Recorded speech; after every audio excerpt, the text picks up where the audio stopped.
AT&T cell phone customers had their connected world stopped. 12 hours after a widespread outage. My suspicion is we need to be prepared. Food delivery is gone. Water doesn't work. Your telephones don't work. The world goes back to 1859 and we're all in the dark and the lights are out. The first thing on everyone's mind was someone hacked us. And I'm not gonna lie, the FBI just happened to explain this a couple of weeks ago. PRC hackers are targeting our critical infrastructure, our water treatment plants, our electrical grid, our oil and natural gas pipelines, our transportation systems, and the risk that poses to every American requires our attention now. Okay, I do want to add that I am not into politics, including controversy. I feel like the warnings are there, but a lot of people are missing out.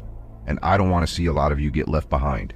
And when I say left behind, I mean being unprepared. Now, if this was China or Russia or another country, I do have to add that I have nothing against Chinese people, Russian people, or anybody like that. I'm a minority myself. We're talking about superpowers, governments fighting against other governments. We're kind of caught in the middle. Christopher Wray, the FBI director, couldn't have said it any better. I do want to make very clear that my comments today are not about the Chinese people, and certainly not about Chinese Americans who contribute much to our country and are frankly often the victims of Chinese Communist Party aggression themselves.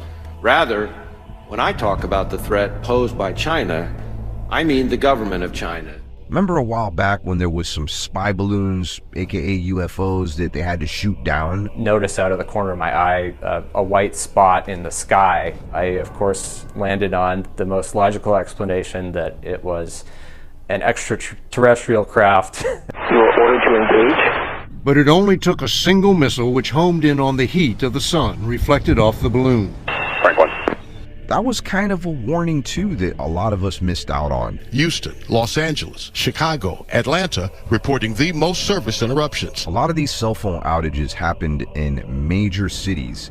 And what a lot of people aren't talking about is that this happened in the United States. Didn't happen anywhere else. I could be wrong, but I didn't hear about anybody losing cell phone reception in any other country but the United States. Many people were upset that AT&T didn't really offer much of an answer as to why their towers were down. Was it because they themselves didn't know for sure, or was someone telling them to?